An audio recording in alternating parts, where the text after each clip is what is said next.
இப்போ கூட்டு துவா இல்லை என்று சிலர் சொன்னதால் அதன் மூலம் கிடைக்கிற பலனை எல்லாம் இழந்து நிற்கிறார்கள் அல்லவா இந்த இளைஞர்கள். கூட்டு துவா இல்லைன்னு யார் சொன்னது? தொழுகையில சத்தம் போட்டு ஆமீன்னு இவங்க தான் சொல்றாங்க. அது கூட்டு துவா தானங்க. இமாம் வலல்லாலின்னு துவா செஞ்சு முடிக்கிறாரு, இறைவனை எங்களுக்கு நேரிய வழியை காட்டுவாயாக. உடனே இவங்க எல்லாம் ஆமீன், நம்ம எல்லாம் தான் சொல்றோம், சத்தம் போட்டு ஆமீன். இதான் கூட்டு துவா. ஒருவர் துவா செய்ய மற்றவர் ஆமீன் குறைதான் கூட்டு துவா. தொழுகையில கூட்டு வார்த்தையை செஞ்சுட்டு வெளியே வந்தோன்னு கூட்டு துவா இல்லைன்னா எனக்கு அர்த்தம். இதுல வேற சொல்றது கூட்டு துவா ஷரியத்துல இல்லங்க அப்படிங்கிறது. ஷரியத்துல இல்லையா? இப்ப நீங்க தொழுகையில செஞ்சீங்களா, அது என்னது? தொழுகை ஷரியத்துல இருக்கா இல்லையா? ஷரியத்துல இருக்கு. அந்த தொழுகை கூட்டு துவா இருக்கா இல்லையா? கூட்டு துவா இருக்கு. அப்ப ஷரியத்துல கூட்டு துவா இருக்குன்னு தானே அர்த்தம். ஷரியத்திலே இல்லை பிதத்னு சொல்றீங்க. வேணுமானா எப்படி சொல்லலாம்? இந்த வஹாபிகள் தொழுகையில் இருக்குதுங்க கூட்டு துவா, தொழுகைக்கு வெளியில இருக்குதா அப்படின்னு கேட்டா இருக்கு, நம்ம பதில் சொல்ல தயார், அது வேறு விஷயம். ஷரியத்திலே இல்லை என்று ஏன் இவர் சொல்கிறார்கள்? தொழுகையில கூட்டுதுவா செஞ்சுவிட்டு அப்ப இவங்க அப்படி சொன்னாங்க தொழுகை ஷரியத்திலே இல்லைன்னு வந்துடும். தொழுகைக்கு வெளியில இருக்கிறதா கேளுங்க, இருக்குன்னு தர்றோம். ஸல்லல்லாஹு சொன்னாங்க லா எஜித்தமே மலவுன், ஒரு இடத்துல ஒரு கூட்டம் ஒன்று கூடி எது பாதுகும், அவர்கள் ஒருவர் துவா செய்கிறார், அம்மீன் பாதுகும், மற்றவர்கள் ஆமீன் கூறுகிறார்கள். இல்லா அஜாபஹமுல்லா, இறைவன் அந்த துவாவை உடனடியாக அங்கீகரிக்கிறான். ஹாக்கிமிலே பதிவு செய்யப்பட்ட ஹதீஸ். ஸைத் இப்னு சாபித் ரலியல்லாஹு அன்ஹு சொல்றாங்க, ஸல்லல்லாஹு அவங்க கூட நானும் எனது தோழர் ஒருவரும் அபூ ஹுரைரா ரலியல்லாஹு அன்ஹு அவங்களும் 3 பேர் இருந்தோம். ஸல்லல்லாஹு எங்களை பார்த்து சொன்னாங்க துவா செய்யுங்க. நான் ஃபர்ஸ்ட் துவா செஞ்சேன், ஆமீன் என்றார்கள் ஸல்லல்லாஹு அலைஹி வஸல்லம் அவர்கள். எனது தோழருக்கு அடுத்து துவா செஞ்சாங்க, ஆமீன் என்றார்கள் ஸல்லல்லாஹு அலைஹி வஸல்லம் அவர்கள். அதுக்கு அடுத்து அபூ ஹுரைரா ரலியல்லாஹு அன்ஹு துவா செஞ்சாங்க, அதற்கும் ஆமீன் என்றார்கள் நபிகள் நாயகம் ஸல்லல்லாஹு அலைஹி வஸல்லம் அவர்கள்.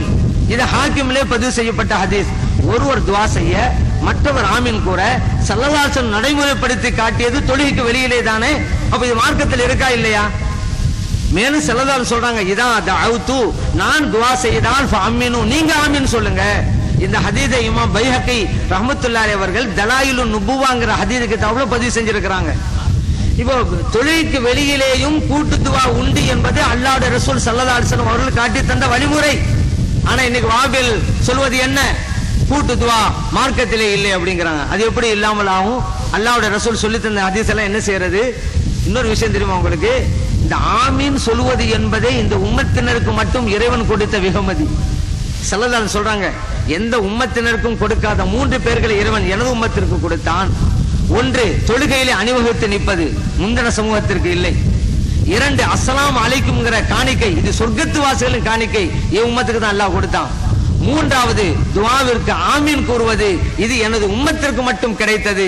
இப்னு ஹுஸைமாவிலே பதிவு செய்யப்பட்ட ஹதீஸ். இந்த ஹதீஸ்ல ஸல்லல்லாஹு அலைஹி வஸல்லம் ஒரு விதிவிலக்கு கொடுக்கறாங்க. எனக்கு முன்பு ஒரே ஒரு நபிக்கு மட்டும் இறைவன் கொடுத்தான். அந்த நபி தான் ஹாரூன் அலைஹிஸ்ஸலாம். ஸல்லல்லாஹு சொல்லி காட்டுறாங்க, மூசா அலைஹிஸ்ஸலாம் அவர்கள் செய்த துஆவிற்கு ஹாரூன் அலைஹிஸ்ஸலாம் ஆமீன் சொன்னார்கள். அவர்களுக்கு மட்டும் தான் கொடுக்கப்பட்டது, வேறு எவருக்கும் இல்லை, என்னுடைய உம்மத்தினருக்கு தான் உண்டு என்றார்கள். அப்படிப்பட்ட வெகுமதியை இல்லாமல் ஆக்கி கொண்டிருக்கிறார்களே, இது சரிதானா? அந்த இளைஞர்கள் இழக்கிற இந்த பயன்களுக்கெல்லாம் யார் ஈடுகட்டுவது?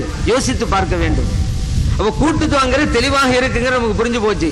ஏன்னா அல்லாஹ் குர்ஆன்ல மூசா அலைஹிஸ்ஸலாம் துஆ செஞ்சாங்கன்னு சொல்லி தரான், ரப்பனா துமிஸ் அலா அம்வாலிஹிம், இறைவனை உன்னை மறுக்கிறாங்கல்ல, இவங்களுடைய செல்வத்தை எல்லாம் சீரழித்து விடு, அப்பதான் உண்மையை புரிவாங்க, உன்னை மார்க்கத்து வருவாங்கன்னு துஆ செய்யறாங்க.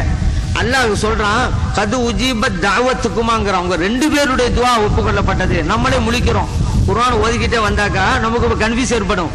மூசா அலைஹிஸ்ஸலாம் துஆ செஞ்சாங்கன்னு தான் இருக்குது. அல்லாஹ் சொல்றான் உங்க 2 பேரு, என்ன செஞ்சது ஒரு ஆள் தானே, என்ன 2 பேரு? இப்ப குர்ஆன்ல அதுக்கு ஆதாரம் கிடையாது. ஸல்லல்லாஹு அலைஹி வஸல்லம் அவங்க தான் விளக்குறாங்க. மூசா அலைஹிஸ்ஸலாம் செய்த துஆவுக்கு ஹாரூன் அலைஹிஸ்ஸலாம் ஆமீன் சொன்னாங்க. இந்த ஹதீஸ் தான் அந்த வசனத்துக்கு விளக்கமா இருக்குது. இப்னு ஹுஸைமா ஹதீஸ் கிதாபு. இப்ப இந்த நெஞ்சு மேல கை கட்டுறாங்கல்ல, அந்த ஹதீஸ் இருக்கிற கிதாபு தான் இப்னு ஹுஸைமா. அதுல இருக்குதுல இப்ப கூட்டு துஆ இருக்கா இல்லையா?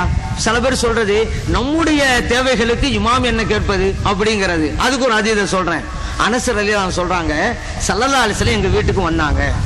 எனது தாயார், என்னுடைய ஹாலா உம்மு ஹராம் ரலியல்லாஹு அன்ஹா, நாங்க 3 பேர் இருந்தோம். ஸல்லல்லாஹு வந்த உடனே நீங்க எல்லாம் தொழுகைக்கு தயாராங்கன்னாங்க. அது ஃபர்லான தொழுகை நேரம் அல்ல, நஃபிலான தொழுகை. நாங்க எல்லாம் மோமுங்களா நின்றோம். ஸல்லல்லாஹு அலைஹி வஸல்லம் இமாம் நின்று தொழ வச்சாங்க. சலாம் கொடுத்த பிறகு தஆலனா, எங்கள் 3வருக்காக துஆ செய்தார்கள். பிக்குல்லி கைரின், எல்லா விஷயத்திலும், மின் கைரித் துன்யா வல் ஆகிரா, இந்த உலக நன்மை மறு உலக நன்மை அனைத்திற்கும் எங்களுக்காக துஆ செய்தார்கள். முஸ்லிமிலே பதிவு செய்யப்பட்ட ஹதீஸ். ஒரு இமாம் மோமுங்களுக்கு துவா செய்யலாங்கிறது அல்லாஹ்வுடைய ரசூல் ஸல்லல்லாஹு அலைஹி வஸல்லம் காட்டி தர்றது. அதைத்தான் இன்னைக்கு இமாம்கள் செய்யறாங்க. அதை மார்க்கத்தில் இல்லாதது என்று சொல்லுகிறார்கள் வஹாபிகள். என்றால் இந்த வஹாபிகளுக்கு மார்க்கம் எது அதை அவங்க சொல்லணும். இல்ல குர்ஆன் ஹதீஸ் தான் உங்களுக்கு மார்க்கம் சொன்னா ஹதீஸ்ல இருக்குது, இல்ல இந்த ஹதீஸில் உள்ளதை நாங்க ஏற்றுக்கொள்ள மாட்டோம் அப்படின்னு சொன்னா அப்ப அவங்களுக்கு மார்க்கம் எது? இப்னு தய்மியாவா? அது தெளிவா சொல்லட்டும். முஹம்மது அப்துல் வஹாபா தெளிவா சொல்லட்டும். உண்மையிலேயே கூட்டு துவா இருக்கிறதுங்கிறது இத்தனை ஹதீஸும் வச்சுட்டோம்ல, இதெல்லாம் தொழிலுக்கு வெளியில தானே, ஏன் மறுக்க வேண்டும்? விவகாரம் பண்றேன்னா எதுக்கும் பண்ணிக்கிட்டு போனாங்க. குர்ஆன் பேர் நடக்கிறேன்னு சொல்லிட்டா நடக்கலாம், விவகாரம் பண்ணணும் பண்ணி போய்கிட்டே இருக்கலாம். உண்மையிலேயே குர்ஆனையும் ஹதீஸையும் பின்பற்ற வேண்டும் என்ற முடிவுக்கு ஒரு வந்துவிட்டால் கூட்டு துவா ஹதீஸில் இருக்கிறது, ஏற்று நடக்க வேண்டும். ஏன்னா சிலரும் தெளிவா சொல்றான், பல ஹதீஸ்ல சொல்லி இருக்கிறாங்க. இதா ஹலர்துல் மரீல், ஒரு நோயாளியை நீங்கள் சந்திக்க சென்றால், அவில் மையத் அல்லது ஒரு மையத்தை பார்க்க சென்றால், ஃபகூலு கைரன், நல்லதை சொல்லுங்கள். ஃபஇன்னல் மலாயிகா யுஅம்மினூன அலா மா தகூலூன், நீங்கள் கூறுகின்ற கூட்டுகளுக்கு மலக்குகள் ஆமீன் சொல்கிறார்கள். நீங்க என்ன சொல்றீங்களோ அதுக்கு ஆமீன். கூட்டு துவா இருக்கிறது. இது முஸ்லிமிலே பதிவு செய்யப்பட்ட ஹதீஸ். இதெல்லாம் மறுக்க முடியுமா? கூட்டு துவா இல்லைன்னு சொல்லி எப்படி இளைஞர்கள் எல்லாம் கொண்டு போயிட்டாங்க தவறான வழிக்கு. அதான் நம்ம சொல்றோம், சுன்னத் வல் ஜமாத் எது செஞ்சாலும் சரிதாங்க, ஆதாரம் இல்லாமல் செய்ய மாட்டாருங்கிறத நினைவில் வைங்க. ஆதாரத்தோட தான் செய்வோம். இப்ப கூட்டு துவால கூட ஆமீன்கிறோம். ஆமீன்னா எனக்கு அர்த்தம் இறைவனை ஒப்புக்கொள்வாயான்னு அர்த்தம். இனிமே வஹாபில் நீங்க கேள்வி வைக்கணும். என்ன தெரியுமா? ஒரு ஆள் தொழுதுட்டாருப்பா, தொழுதுட்டு அல்லாட்ட துவா செய்யறாரு, இததுதான் கேட்கணும், இததுதான் கேட்க கூடாது அப்படின்னு ஏதாவது இருக்குதா? எதை வேண்டுமானாலும் கேட்கலாமான்னு கேளுங்க வஹாபிகள்ட்ட. என்ன வேண்டுமானாலும் கேட்கலாம்னு சொல்லுவாங்க. உடனே நீங்க பிடிக்கணும். இப்ப நாங்க ஆமீன்கிறோமே அல்லாட்ட தானே கேட்கிறோம், அந்த இமாமுடைய துவாவே அங்கீகரிப்பான்னு அல்லாட்ட கேட்கிறோம்.